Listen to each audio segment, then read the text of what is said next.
우리가 그러면 영상 마무리하기 전에 우리 편집자님과 되게 오래 이야기를 했었는데, 편집자님 보셨을 때는 쌍용 자동차의 문제, 그리고 이 쌍용 자동차가 과연 지금 우리 이 처한 상황에서 살아남을 수 있을지 어떻게 생각하시나요? 오늘 제가 그냥 냉정하게 한번 말씀을 네. 드릴게요.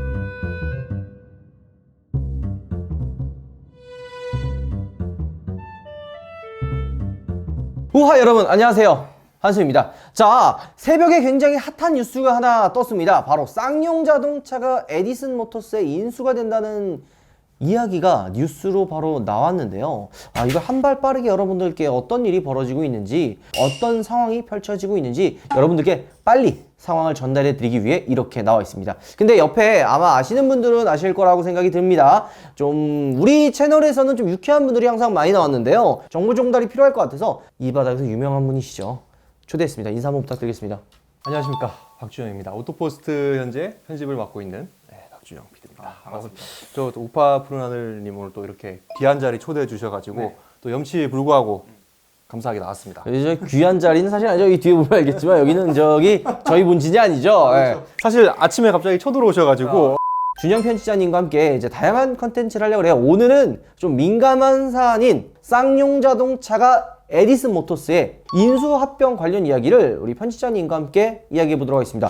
아니, 지금 이 쌍용 자동차 사태가 부도가 지금 많이 났잖아요. 그쵸. 제가 기억하기로는 쌍용 자동차 부도가 2008년도에 한번 난 거를 기억을 하거든요. 그쵸. 이 지금 쌍용 자동차가 이런 부도, 뭐 이런 정말 회생 절차만 해도 몇 번 정도를 지금 하고 있는 건가요? 이게 지금 사실 쌍용차가 되게 좀 아픈 기억들이 많죠. 그 말씀해주신 2009년 같은 경우도 이제 그때 당시에는 이제 상하이 자동차 그때 뭐 매각이 되면서 좀 맞아요. 이슈가 있었고 막 기술 유출이나 뭐 이런 문제가 있으면서 노조들을 어쨌든 다 해고를 해야 된다라는 이제 소식이 전해지면서 반발을 한 거죠. 야, 우리는 일자리 지켜야 된다, 못 나간다 라면서 막 이제 공장을 점거하고 실제로 차를 못 만들잖아요. 그러면 네. 그 기간 동안 난 손실만 해도 한 3천억 원 정도가 됐다고 하고요. 그러니까 뭐 되게 많은 부분들에서 문제가 있었죠. 근데 사실 쌍용차가 되게 좀 주인이 지금까지 한 5번 정도 바뀌었어요. 와, 5번이요? 네네. 그럼 뭐 누구 좀 바뀐 거죠? 이게 좀 옛날 이야기를 좀 거슬러 올라가야 되는데 네. 이제 60년대죠. 처음에 쌍용차 시작이 이제 하동환 자동차로 아시죠? 네. 시작이 됐습니다. 예, 그때 시작이 됐고 처음부터 쌍용이 아니었어요.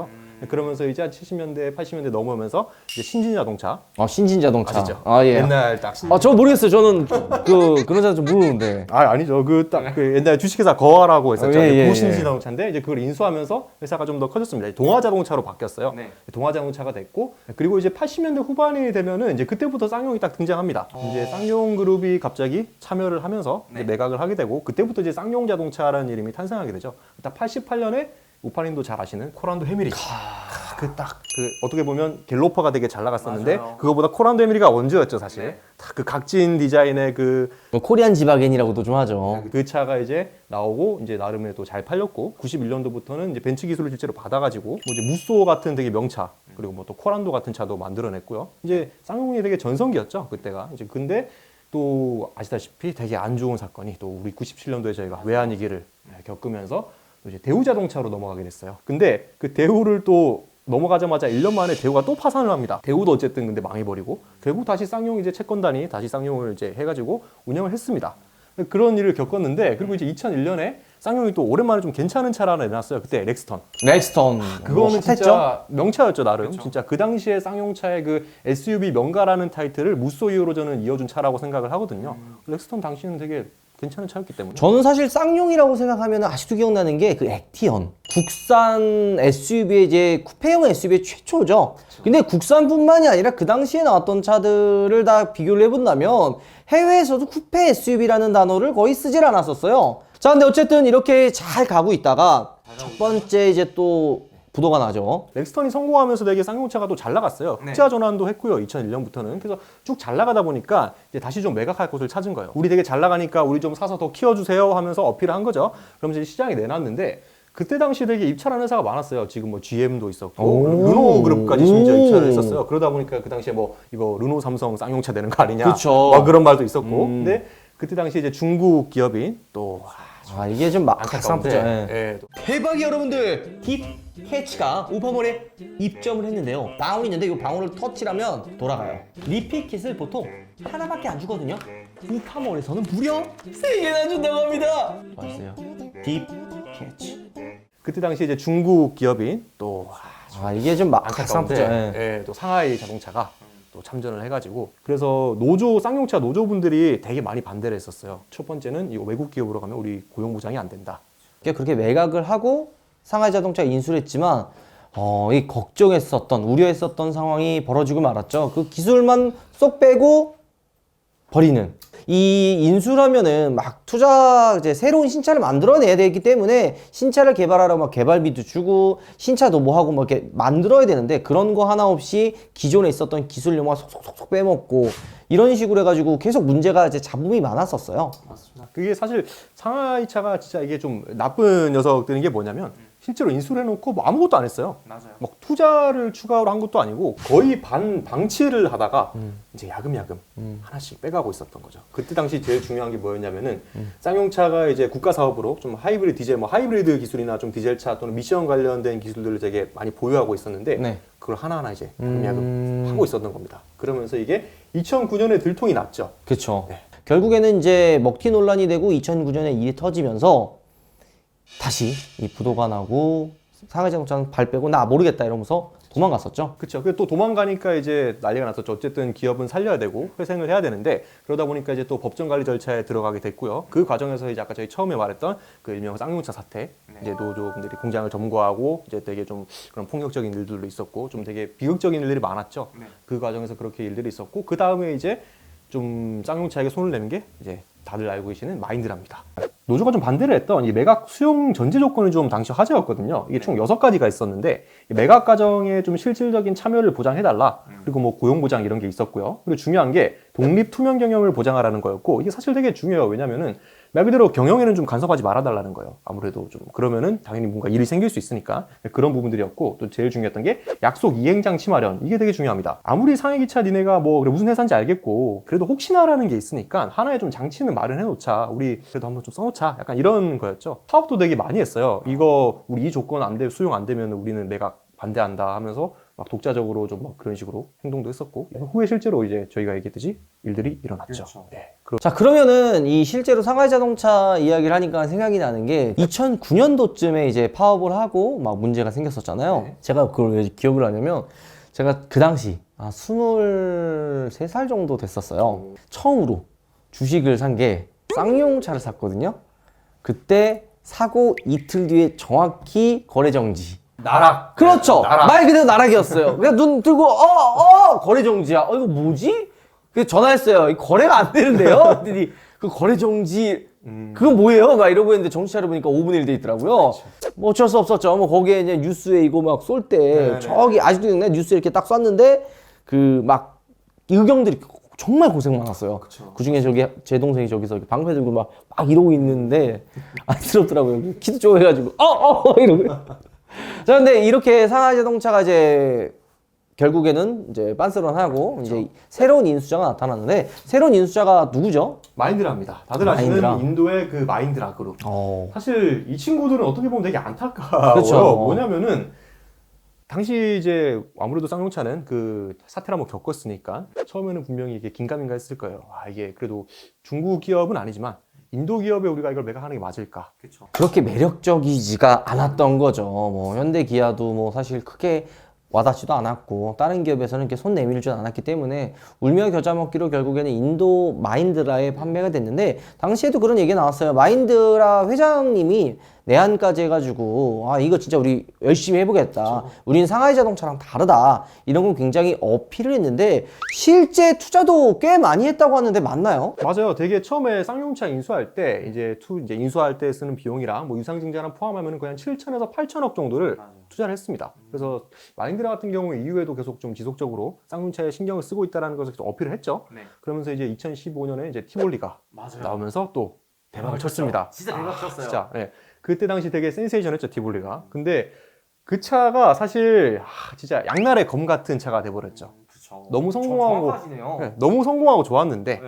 이게 또 거기에 또 너무 심취한 나머지 쌍용차가 소중대. 그냥 실수를 소중대를 만들어가지고 코란도랑 사실 티볼리랑은 다른 차급이잖아요. 다른 디자인, 다른 색깔로 해야 되는데 워낙 이제 급하니까 티볼리가 또 성공을 했고, 그래서 티볼리 이제 이제 중에 코란도, 대 똑같이 이제 티볼리 이런 식으로 색깔이 없어지다 보니까 더 이제 악의 수렁텅이로 그냥 빠지게 된 거죠. 그렇죠. 이게 딱 코란도가 그 등장한 게 2019년인데 네. 그때 당시 저도 이제 신차 발표에 참석했었거든요. 근데 저희가 이제 3,500억 원을 들여서 이제 이 차를 개발을 했습니다. 여러분들 한번 좀 잘 봐주세요라는 식으로 나왔었는데 네. 보니까 이거 티볼리잖아. 야 이거 씨, 야 이거 똑같은데? 아 이거 뭐가 다른 거야? 심지어 뒷모습은 조금 뒷모습도 비슷했어요. 솔직히. 다 비슷해요, 그쵸? 그냥. 예. 앞모습은 그냥 진짜 티볼리 중짜고 그래서 이거 좀 큰일 나겠는데 라는 말을 현장에서도 실제 그 기자분들이랑도 얘기를 많이 했었어요. 네. 쌍용차 관계자분들 제가 좀 물어봤어요. 이거 많은 소비자들이 원하는 좀 무쏘나 좀 지프 코란도 같은 맞아요. 옛날에 그 쌍용차의 향수를 불러일으킬 수 있는 좀 그런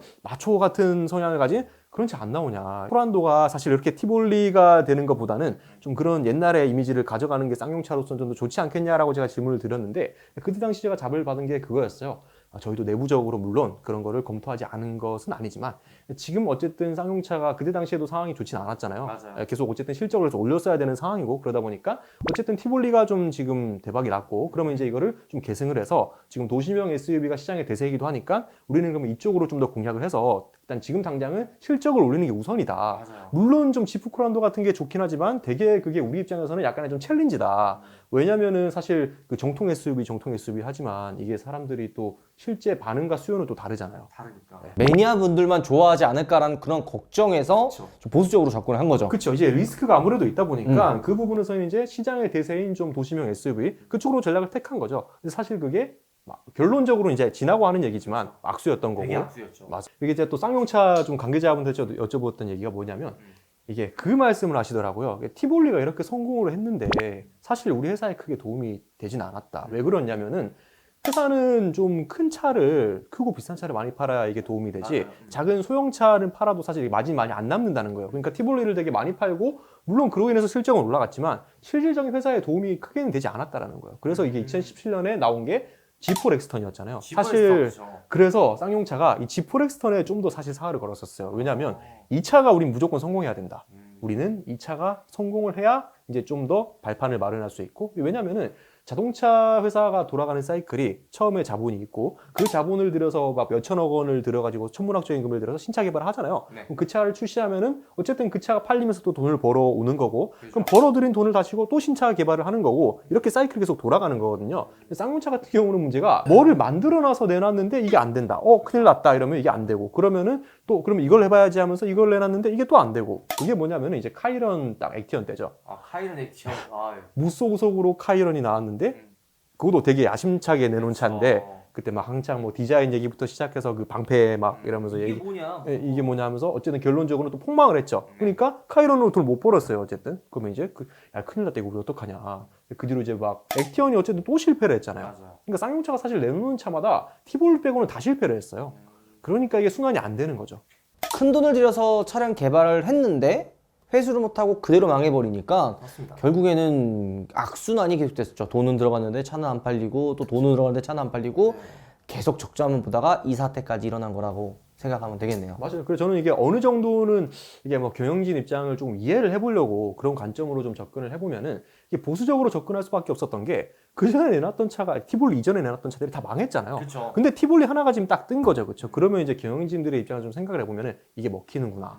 야, 우리 당분간 이걸로 좀 밀어보자. 우리 지금 절박하고 실적을 어떻게든 개선을 해야 되는데 우리 이것도 해보고 저것도 해봤는데 다 안 됐잖아. 야, 티볼리 있으니까 우리가 한번 밀어보자. 그러니까 코란도도 한번 이렇게 만들어봐. 해서 그걸 만들지 않았을까라는 제 생각이에요. 이게 분명히 밑에서는 막 우리 지프 코란도 만들어야 됩니다. 쌍용차를 좋아하는 마니아들은 이걸 원합니다. 이거를 무조건 해야 돼요라고 했지만 워낙 힘들었고 그 전에까지 쌍용 자동차가 굉장히 공격적이고 파격적인 행보를 보였지만 그게 다 말아먹었기 때문에 이제 안 된다. 맞습니다. 더 이상 망하면은 나락이다. 안전한 길 한번 가보자 했는데 그게 잘못된 길이었군요. 그렇죠. 근데 어쨌든 문제는 그렇게 코란도가 또 좀 잘 안 됐고 그렇죠. 그리고 지금 나온 그나마 지금 G4 렉스턴이 페이스리프트가 되면서 지금 반응 되게 좋았잖아요. 나쁘지 않은 반응이었고 판매량도 좀 좋지 않았나 생각이 좀 듭니다.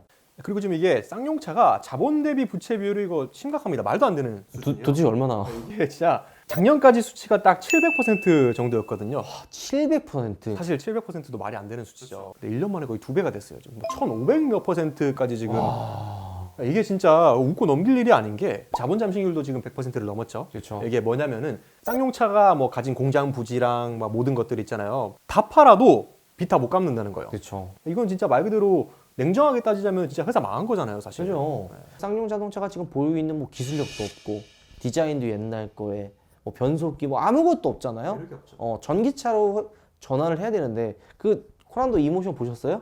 티볼리 그냥 코란도 저기 갖고 와가지고 거기 그냥 이모션에서 파란 색깔 띠 몇 개 두르고 자동차를 좋아하는 사람들은 뭐 편지아님도 그렇고 저도 그렇고 대부분 다 쌍용차 응원합니다. 쌍용차 욕하는 사람이 없어요. 왜? 쌍용 자동차가 부활도 좀 하고 쉐보레도 좀 부활 좀 하고 르노 삼성 자동차도 부활을 해서 좀 이렇게 약간 뭐가 비교도 하고 재미나게 좀 3파전 해야 되는데 지금 뭐 현대 기아 말고는 다 죽었어요. 맞아요. 와 이런 상황에 우리가 지금 걱정하는 부분이 바로 그겁니다. 에디슨 모터스가 3천억을 구했다고 해도 과연 정상적으로 돌아갈까요? 에디슨 모터스가 지금 보도 자료를 계속 내보내고 있더라고요. 막 우리가 그 테슬라를 넘어서는 회사를 만들겠다. 그 쌍용차를 어떻게든 이렇게 세우겠다. 그 막 전기차 뭐 체험엔 전기차 버전을 만들겠다부터 시작해서 그렇게 나왔어요? 네, 에디슨 모터스 측에서 또 그런 얘기를 했어요. 노드 해고 없이 우리는 안고 간다. 네? 안고 가는데 상생할 수 있는 방안을 마련해서 쌍용을 키우겠다. 말만 들어보면 너무 좋은 이야기예요. 약간 좀 그 모두가 행복한 해피엔딩이잖아요. 그렇죠. 그러니까 모두가 원하고 있고 네. 모두가 지금 원하는 해피엔딩을 지금 계속 말을 하고 있던데 구체적으로 어떻게 할 건데에 대한 계획은 사실 아직 아무것도 없죠. 없어요. 아니 이게 제일 희망 고문이에요. 그게 제일 문제예요, 사실. 예, 제가 보는 것도 에디슨 모터스 자체가 지금 사실 좀 기술적인 부분도 봐야 되는 게, 자 지금 쌍용차가 사실 전기차를 만드는 기술이 거의 없다고 봐야 돼요. 거의 그냥 왜냐면은 백지죠. 코란도 전기차가 만약에 출시가 되는데 막 싸게 출시돼도 4천만 원에서 5천만 원대로 아마 출시가 될 거예요. 그러면 보조금을 100% 받는다고 하더라도 거의 한 3천만 원대는 줘야 차를 살 수 있게 되는데, 과연 3천만 원대의 코란도 전기차가 국내에서 매력이 있을까라는 질문을 던지면은 저는 어렵다라고 저는 과감하게 대답을 하겠습니다. 디자인 뭐 매력적인 것도 아니고 뭐 다 누가 봐도 티볼리잖아요. 지금 우리가 헷갈릴 정도로 그냥 티볼리예요. 그리고 이제 뭐 기술력 있는 것도 아니고 전기차면 뭔가 센세이션하고 그 차만의 그 색깔, 아 이거는 이 전기차는 요마 차의 매력이 있구나라는 걸 느껴야 되는데 티볼리는 또 티볼리라고 나왔네요. 이 코란도 이모션은 뭐가 없어요. 그러니까 너무 급하게 만든 거고, 에디슨 모터스가 인수를 한다고 하지만은 얘기했던 거 보면 너무 달콤한 말이에요. 야 우리 좋죠. 다 회생할 거고 쌍용 체험엔 저거 전기차 부활할 거고 하지만 현실적으로 봤을 때는 힘들다. 그래서 많은 전문가분들이 이거를 뭐 이제 그만 저기 보내줘야 될 때가 된다. 뭐 이런 그 이야기들도 하고 네티즌분들도 뭐 이거 이제 그만 혈세 투입해라. 네티즌들 반응이 딱 그 뭐지? 쌍용차에게 부정적으로 바뀌게 한 딱 시기가 있어요. 네. 그 전에 뭐냐면 그 G4 렉스턴 페이스리프트 될 때만 해도 사람들 반응이 약간 오 쌍용차 너네 이제 뭐 하려고 하는구나. 맞아요. 야 쌍용차 응원합니다. 제발 잘 되세요. 막 화이팅 이런 분위기였거든요. 그런데 이제 딱 마인드라가 손 떼고 뭔가 답이 없는 그런 상황들이 계속 나오니까 쌍용차 사람들이 쟤들 이제 안 된다. 한순간에 바뀌어버린 거예요. 맞아요. 진짜 그 뒤집어진. 진짜 한순간에 뒤집어진 거죠, 그냥. 그러면서 또 예전에 있었던 그 수많은 사례들, 안 좋은 사례들, 막 그 인수됐다가 합병되고 팔리고 막 그 뭐 유출이 되고 이런 안 좋은 사건을 너무 많이 겪었다 보니까 또 지금 막 이렇게 인수전을 시작한다고 해도 일단 부정적인 시선으로밖에 바라볼 수 없는 거예요. 만약에 현대기아차가 그냥 쌍용차를 인수한다 이러면은 그나마 희망이 있어요. 왜냐면은 현대기아차는 어쨌든 그 기술력이 있잖아요. 기술력이 있으니까. 뭔가 앞으로 미래 모빌리티 사업 관련된 기술력이 있으니까 평택 공장을 현대자동차의 뭐 생산 기지로 활용할 수도 있는 거고, 안 되면 아니면 쌍용차의 기술을 좀 어떻게 전수를 해줘가지고 좀 자생할 수 있게 뭔가 도와주는 그런 바탕을 만들어줄 수 있는 그거잖아요. 근데 에디슨 모터스 같은 경우도 지금 전기버스 화이버드를 이제 생산했던 제조사인데, 이제 우리는 이렇게 전기차를 실제로 만드는 회사고 이렇게 인증도 받았던 회사다. 그리고 기술력도 있다. 네, 기술력이 있다. 우리 이렇게 전기차 만들 수 있는 회사다. 그리고 2020 우리 내년에 실제로 전기 세단도 하나 만들 거고, 그러니까 우리는 우리 이 기술력을 바탕으로 해서 쌍용차도 막 전기차 미래 모빌리티를 만들어내겠다. 우리 할 수 있다라고 얘기를 하는데, 사실 에디슨 모터스가 전기차 관련 기술력이 있다라고 얘기하면 저는 글쎄요라고 저는 답변을 드리고 싶어요. 왜냐면은 그 전기버스 같은 경우도 에디슨 모터스가 막 개발을 해가지고 막 참여해서 만든 게 아니라 그 핵심 부품들을 그냥 중국에서 개발해 놓은 거를 이제 반조립 상태로 가져와서 그거 그냥 조립만 해서 국내에서 파는 거예요. 그러니까 그거를 가지고 이제 우리가 막 기술력이 있다라고 얘기하기는 사실 좀 조심스럽죠. 그렇죠. 이거를 그냥 말 그대로 그냥 가져와가지고 미니카 조립해서 그냥 툭툭툭툭 껴가지고 완성 이런데 이거를 과연 기술력이 있다고 판단을 해야 되는지. 근데 사실 이게 그 쌍용차가 계속 지금 4년 연속 적자를 기록했거든요. 2016년에 이제 히볼리 덕분에 적자를 기록했다가 17년도부터는 다시 이제 신차 효과가 좀 떨어지잖아요. 네. 근데 그 뒤로 나온 차는 뭐 렉스도 약간 망했고, 뭐 그 뒤로 나온 2019년은 코나도도 망했다 보니까 17년, 18년, 19년, 20년 4년 연속 적자를 기록합니다. 이게 4년 연속 적자도 말이 이게 쉽지도 않잖아요. 그렇죠. 근데 어떻게 말은 쉽게 하는데 네. 이게 진짜 심각한 상황이거든요. 네네네. 그리고 그 규모가 무려 4,690억 원. 와, 천문학적인 네, 진짜 금액이 그 나오네. 정도 적자가 났는데 이거 사실 진짜 정상적인 기준에서 말이 안 되는 거예요. 그렇죠. 그러다 보니까 쌍용차가 이제 지난해 2020년 이제 마인드라에게 SOS를 쳤죠. 아, 큰일 우리 났네. 지금 예. 큰일 났다. 우리 지금 큰일 났다. 지금 뭐 해야 되는데 네. 우리 상태가 지금 이렇다. 우리 지금 5천억 적자가 났는데 우리 좀 도와주라. 우리 정상화되려면은 5천억 정도가 필요하다. SOS를 쳤는데 마인드라가 어떻게 했나요? 죽었죠. 그쵸. 잠을 탔죠 그냥. 왜냐면 자기네 본진도 지금 불나고 있으니까. 그렇죠. 이게 마인드라도 상태가 안 좋다고 말씀드렸었잖아요. 네네네. 막 코로나 이런 효과도 있었고, 형 우리 구해주러 왔구나. 했는데 아니야 나도 잡혔어. 그렇죠. 약간 그 짤이에요. 이렇게 누가 봐도. 딱딱 그 상태죠, 그러니까. 이 쌍용차를 아무나 인수하는 건 아닌데 쉽지 않은 차네요. 맞아요. 그러다 보니까 이게 또 이제 상용차들이 한 번 더 얘기했어요. 이번에 우리한테 한 번만 도와주세요. 우리 힘들어요. 했는데 그러니까 마인드라가 이제 또 얘기하니까 또 무시를 할 수가 없잖아요. 그러고 이렇게 얘기했어요. 아 그러면은 우리가 어느 정도 좀 지원해 줄 테니까 그러면 이제 한국 정부랑 좀 산업은행 측에서 맞아요. 좀 도와달라. 우리도 이거 투자할게. 그러니까 근데 우리만으로는 이게 힘들다. 그러니까 좀 도와달라라고 했었는데 이제 산업은행 측에서도 이제 그때 딱 잘랐어요. 뭐냐면 이거 마인드라가 먼저 과감하게 결정을 해주지 않으면 우리는 먼저 도와줄 수 없다. 딱 그거죠. 그때부터 이제 쌍용차를 바라보는 대중들의 시선이 점점 약간 안 좋은 방향으로 흘러가기 시작해요. 뭐냐면은 쟤들 이제 말 안 되니까 손 놓는다. 또는 막 그 옛날에 또 상해 기차 또 떠올리면서 좀 약간 좀 먹튀 비슷한 맞아요. 그런 얘기도 막 나오면서 저거 봐라 이제 투자 안 하면서 약간 도망가려고 좀 짐 싸는 준비한다. 이런 얘기도 많이 나왔었고. 이 지원금을 지원을 해주면 그 지원금을 받고 뭐 쌍용차에 투자를 해야 되는데 그 지원금만 받고 먹튀하는 게 있잖아요. 대표적으로 GM의 쉐보레. 부산 공장 맞아요. 사태 그게 그래서 산업은행도 사실 보수적일 수밖에 없어요. 맞아요. 왜냐면은 한 번 되었기 때문에. 쉐보레를 이제 살리라고 이제 군산 공장이나 뭐 인천 뭐 이런 공장 살리라고 투자를 이렇게 약간 지원금을 줬더니 그 지원금을 갖고 그냥 튀었어요. 그대로 튀었죠. 그냥 이런 거 보고서는 이제 또 마인드라도 이제 튀는구나. 이걸 생각을 안 할 수가 없죠. 그리고 이제 계속 부도나고 막 적자만 나니까 이거를 살려야 되느냐 아니면 죽여야 되느냐 이런 논란이 지금 일어나고 있었던 거고 그게 계속 일어나다가 지금 이 사태가 벌어진 거였죠. 또 이게 그 2009년 때랑 살짝 비교를 해보면은 지금이 상황이 더 안 좋아요 사실. 왜냐하면 2009년 때는 그나마 진짜 상해 기차처럼 뭔가 그때는 쌍용이 되게 잘 나가던 때잖아요. 맞아요. 그리고 실제로 그 당시 기술력으로 치면은 쌍용차가 되게 SUV를 만드는 기술력도 많았던 시절이고 그러다 보니까 뭔가 빼갈 게 있었거든요. 사실. 그쵸. 쌍용차를 인수하면 메리트가 회사라는 자체가 메리트가 있었어요. 와 우리가 쌍용차를 사면은 뭔가 이거를 할 수 있겠다라는 게 있었는데 솔직히 지금 쌍용차에 빼갈 뭐 기술이 있습니까? 뭐 좋은 뭐 플랫폼이 있습니까? 그죠. 뭐 좋은 엔진이 있나요? 또는 뭐 좋은 변속기가 있나요? 뭐 그런데 기업은 지금 4년 연속 4천억 적자 기록하고 있고 살아날지도 모르겠고 이런 상태인데 뭐 기술도 없고 껍데기도 없고 아무것도 없어. 그러니까 약간 10년 전에 모든 게 다 멈춰 있어요. 뭐 디자인, 뭐 변속기, 엔진, 뭐 이야기했던 대로 차라리 그때 전기차로 전환을 해서 전기차, 뭐 SUV 이런 회사로 거듭났으면 지금 아마 이야기가 달라지지 않았을까라는 생각도 드는데 마인드라가 손들고 나갈 때 야 이거 진짜 살아날 수 있을까? 이거 끝났다 이런 생각을 했거든요. 근데 이번에 에디슨 모터스가 인수를 한다고 얘기가 나왔더라고요. 이거 도대체 에디슨 모터스는 도대체 뭔가요? 에디슨 모터스가 또 이제 많은 분들이 또 궁금해하시기도 하고 네. 의문이 사실 많은 회사예요. 네. 막 뭐 이게 중국계 회사 아니냐, 뭐 자본 중국 회사 아니냐, 또는 이 회사가 이제 지난해 기준으로 보면은 매출이 한 900억 원 정도거든요. 아 900억 원이요? 네. 근데 이제 또 되게 작은 사실 회사예요. 엄청 큰 회사는 아닌데 네. 그런 회사가 이제 부채 규모만 거의 1조 원에 달하는 네. 그런 쌍용차를 인수한다고 하니까 이거 뭐 야 너는 뭔 소리 하냐 지금. 맞아요. 그 작은 회사가 너네 돈은 어디 있는데 이 차 쌍용차를 만약에 인수를 어떻게 할 건데 자금 조달 어떻게 할 거며 인수를 할 수 있냐 그리고 인수했을 때 어떻게 살릴 거냐에 대한 뭔가 그런 확신이 드는 게 없다 보니까 많은 의심을 가졌죠. 이거 하필이면 에디슨 모터스가 또 막 중국계 뭐 자본 기업이다라는 소식이 들리면서 또 봐라 저거 또 제2의 상해 기차 막 이런 얘기 나오면서 이것도 되게 지금 말이 많아요 사실. 그래서 저도 에디슨 모터스에 대해서 많이 좀 파봤는데 네. 일단 어떤 모터스인가요? 정확하게 좀 말씀을 드리자면은 기업은 일단 한국 기업이 맞습니다. 아, 한국 기업이네요. 중국은 아니네요. 맞아요. 이게 에디슨 모터스의 좀 전신이라고 할 수 있는 게 한국 화이바라고 오. 예전에 그 전기버스를 만들던 회사가 있어요. 아. 한국 화이바의 자동차 쪽 파트 이제 네. 경부버스 만들던 분들인데 그게 또 잘 안 돼가지고 중국 쪽으로 실제로 인수가 됐었어요 회사가. 아, 팔렸다가. 팔려 넘어갔었어요. 근데 그 팔려 넘어갔던 게 또 잘 안 됐어요 중국에서.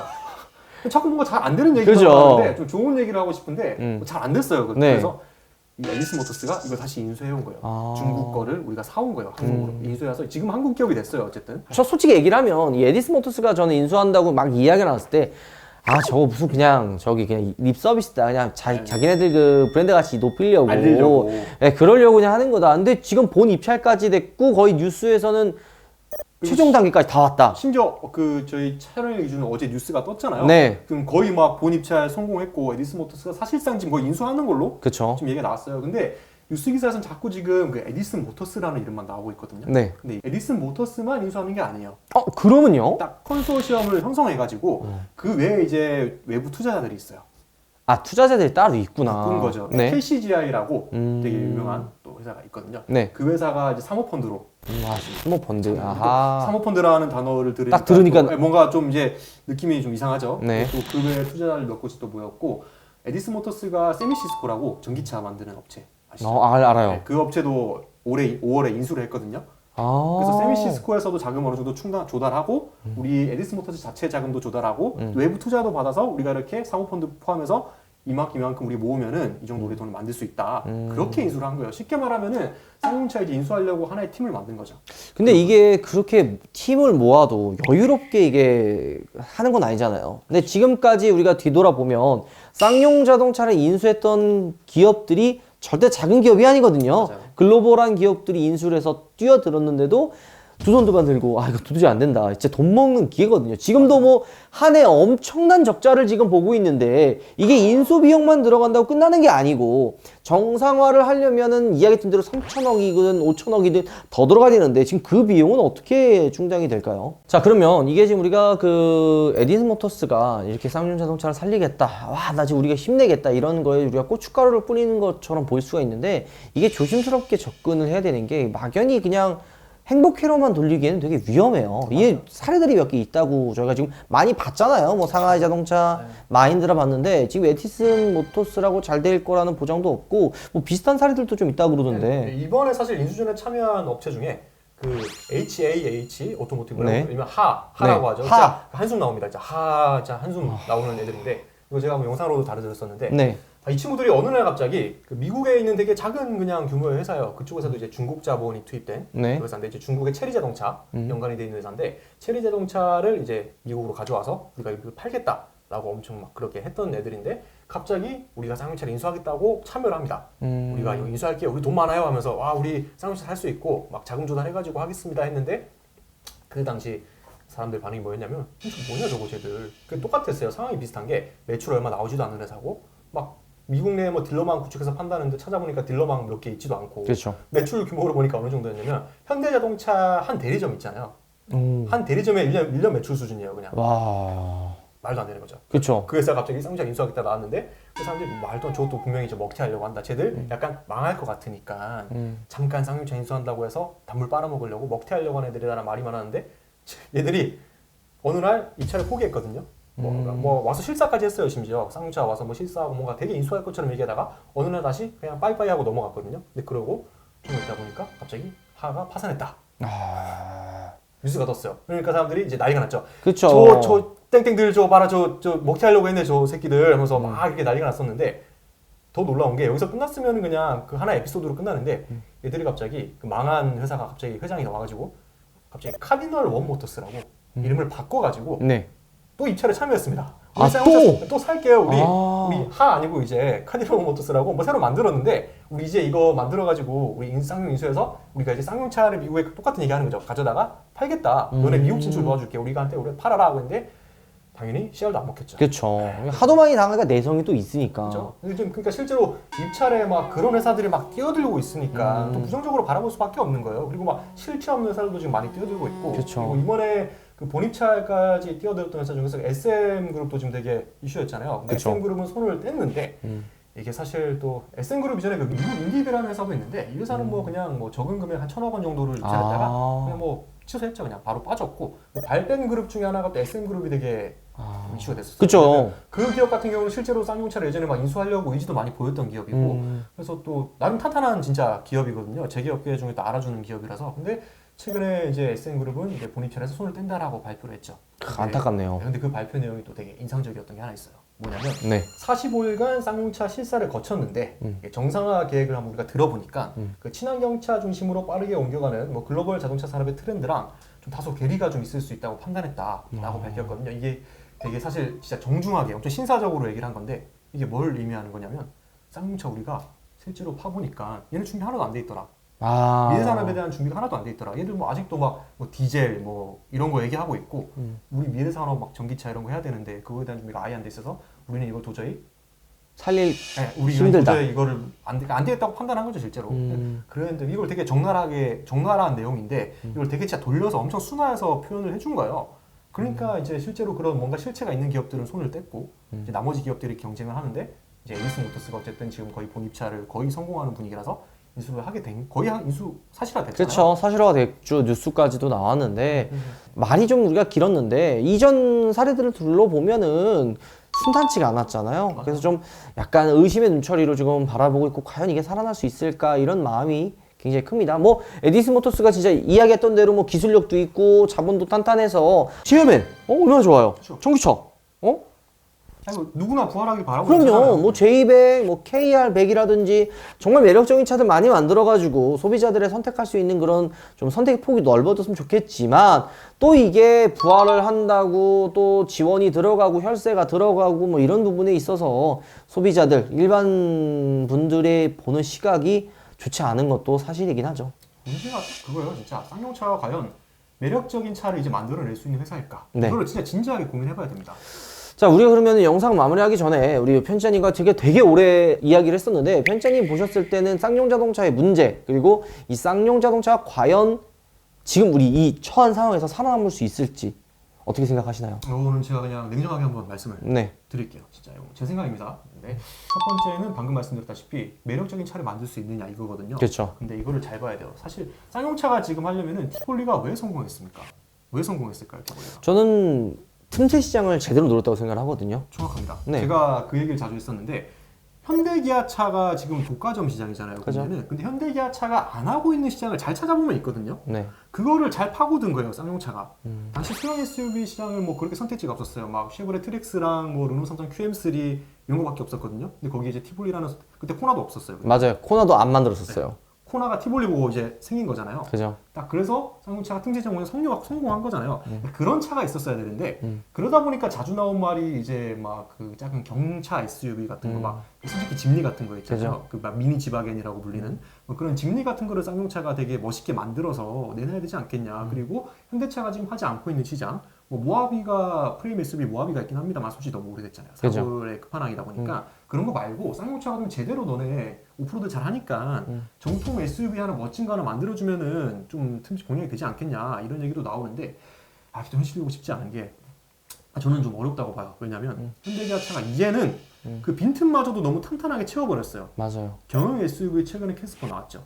이거 지금 아주 막 비싸다고 난리인데 어쨌든 잘 팔리고 있잖아요. 없어, 오빠. 대박 났고 뭐 다들 2천만 원 누가 사냐 비싸고 하는데 누가 사냐 했는데 2만 명이 샀어요 지금. 그쵸. 말이 안 되잖아요. 그러니까 이거도 사실 좀 이런 거 쌍용차가 먼저 캐치해가지고 경영 SUV 하나 SUV 컨셉 얼마나 쌍용차가 어울리나요? 그렇죠. 경영 SUV 제대로 된 걸 만들었으면은 저렴한 차지만 진짜 잘 팔릴 수 있잖아요. 티볼리 못지않은 인기를 끌었을 것 같다는 생각이 그렇죠. 들거든요. 네, 그런 차를 사실 만들어야 되거든요. 그러니까 잘 팔릴 만한 차, 소비자들이 원하는 차 이거를 만들어줘야 되는데 전기 체험에도 저는 사실 뭐 만들면 좋겠지만 저는 이제 과연 성공을 할 수 있을까라는 관점에서 딱 생각을 해보면 첫 번째 전기 플래그십 세단에는 진짜 어마무시한 기술력들이 그렇죠. 들어가잖아요. 그 한 브랜드의 사실 기술력을 딱 적나라하게 보여주는 게 저는 플래그십 세단이라고 생각해요. 왜냐면은 벤츠 같은 경우에 SA 클래스의 모든 걸 다뤘고 그렇죠. 제네시스도 지금 지구군의 사활을 걸고 있잖아요. 근데 과연 이 에디슨 모터스와 쌍용차가 합작으로 만든 이 체어맨을 부활시킨다는 플래그십 세단이 뭐 제대로 된 게 나올 수가 있을까? 그렇죠. 뭐 그동안 뭐 체험엔 다 단종되고 만들지도 않았다가 그냥 갑자기 전기 배터리만 집어넣고 이전 10년 전에 있는 거 나오면 이게 성공하겠냐는 차집기를 이야기죠. 한다고 될 게 아니거든요. 그죠. 그 진짜 기본적인 뭔가 탄탄한 기술력적인 입증이 안 돼 있으니까 그러니까 미래가 보장이 안 된다라는 거예요. 저는 그 사실 공적 자금 투입 같은 경우도 되게 조심스러워야 된다고 생각하는 게 지금 에디슨 모터스가 투입돼서 쌍용차를 당분간 급한 불은 껐다고 쳐요. 그럼 이제 더 중요한 게 과연 쌍용차가 롱런할 수 있느냐. 새로운 차들이 어쨌든 나올 거고 뭐 KR10이든 J100이든 나와서 롱런할 수 있을까를 고민해 보면은 실제로 롱런을 하면은 되게 긍정적이에요. 그러면은 뭔가 좀 더 투자 유치를 더 할 수 있고 그렇게 할 수 있는데 예를 들어서 좋은 생각만 할 수는 없잖아요. 만약에 J100이랑 KR10이 나왔는데 망했다고 가정해봐요. 그럼 에디슨 모터스는 어떻게 될까요? 그쵸. 제가 볼 때는 그 우리가 그동안 숱하게 봐왔던 비슷하지 않을까. 그렇죠. 뭐 만세 부르거나 네, 내가 봤을 때는 쉽지 않을 것 같다는 생각이 들어요. 해봤는데 안 되더라. 우리 이만큼 했지 않냐. 우리 에디슨 모터스가 이만큼 투입하고 해봤는데 상용 안 되더라. 이거 우리 다 모르겠다. 이렇게 될 거란 말이에요. 진짜 지금 현실이 이렇습니다. 그래서 쌍용차에 대한 진짜 좋은 얘기를 저도 하고 싶은데 이거 현실은 냉정하게 봐야 되거든요. 그렇기 때문에 쉽지 않은 상황이죠. 쉽지 않아요. 그리고 쌍용차 개발진에 대한 이야기를 마지막으로 제가 마무리를 좀 더 해드리면은 네. 실제로 제가 그 쌍용차 내부 직원들이 얼마나 남아있나 한번 조사를 해봤거든요. 2019년 말 기준으로는 5,300명 정도 직원이 있었는데 2021년 2월 기준으로는 4,400명 정도가 지금 근무하고 있어요. 거의 1,000명이 지금 빠져버린 거죠, 직원이. 그렇네요. 네. 그런데 그 중에서 더 중요한 게 차 개발할 때 제일 중요한 게 뭡니까? 연구소죠. 그렇죠. 연구소. 연구소 개발 인력들이 필요하잖아요. 그럼요. 근데 개발 인력들이 지금 다 빠져나갔어요. 아, 지금 그냥 생산 인력만 남아있고 개발진은 다 나갔다는 거네요. 다 빠져나갔어요. 지금 뭐냐면은 사실상 지금 연구개발 업무가 그냥 뭐 중단된 거예요. 그냥 어느 정도 심각하냐면은 인포테인먼트 되게 중요하잖아요. 그죠. 인포테인먼트에는 지금 한 명 있대요. 아, 인포테이블 시스템 만드는데 한 명밖에 없다고요? 한 명 남았대요. 그럼 만들 생각이 없는 건데요?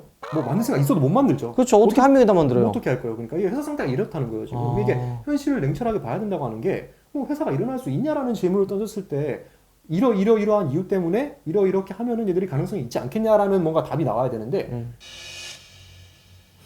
그렇게 되는 거예요. 그죠. 아 이것도 아닌 것 같고 저거를 봤는데 저것도 아닌 것 같고 이거 어떡하냐 이거 아씨 큰일 났네. 그러니까 이런 결론이 자꾸 나와버리니까 현실이 그렇습니다 진짜. 그래서 이게 진짜 좀 어떻게든 좀 건강한 방향으로 해서 좀 잘 살아났으면 좋겠지만 좀 마무리를 해보자면은 쌍용차가 그냥 살아나기 위해서 걸어가야 될 길에 대해서 그냥 잠깐 말씀을 드릴게요. 네. 자, 좀 많이 팔릴 만한 차를 만들어 주세요. 이제는 더 이상 뭐 도박이든 뭐든 다 필요 없고 그냥 무조건 많이 팔릴 차를 만들어야 됩니다. 그쵸. 그리고 소비자가 원하는 차를 좀 만들어 주셨으면 좋겠어요. 그게 살아날 그냥 유일한 방법인 것 같고 그리고 만약에 이번에도 진짜 쌍용차가 이랬을 수 없다면 어렵지 않을까 그렇죠. 라는 생각을 저도 냉정하게 생각합니다. 우리 편집장님 너무 말씀을 잘해주시고 정리를 너무 많이 잘해주셔가지고 여러분들이 이제 그동안 이제 쌍용차에 대한 역사 그리고 이제 앞으로 나가야 할 길 그리고 현재 상황들 정리해서 말씀드렸는데요. 우리 편집장님이 이야기했던 것처럼 쉽지 않은 상황이고 뭐 녹록치 않은 상황이지만 뭐 기적이라도 일어나서 좀 이렇게 새로운 이 부활한 쌍용차를 봤으면 좋겠다는 생각이 듭니다. 뭐 조만간에 우리 편집장님과 함께 제200의 또 위장막차가 또 돌아다닌다 그러거든요.